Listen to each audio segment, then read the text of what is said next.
yaşlığım ben yaşlığım sen kömür niye şartları sen bilen ötken ömür hayatımni abarlı sen bilen ötken ömür hayatımni abarlı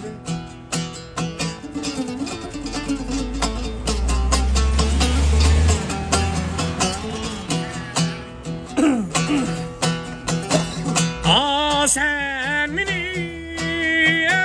ervan edip işkıyına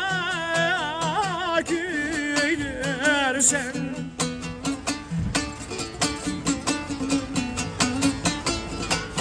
sen beni ervan edip işkıyına gidersen otun elip sığal seni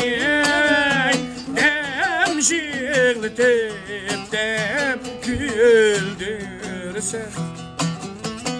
otun elip sığal seni emşirletip dem güldürsen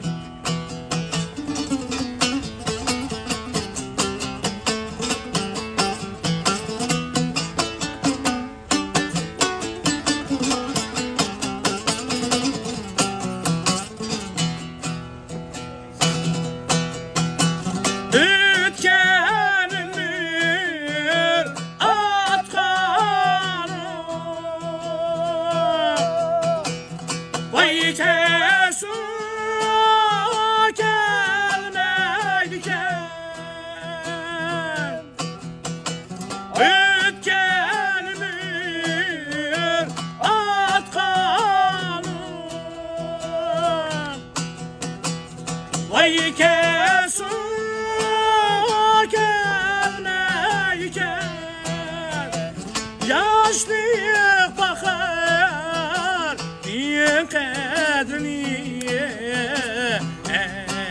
aynada bölmeydiken yaşlık bakar diyen kadrini aynada bölmeydiken aynada Allah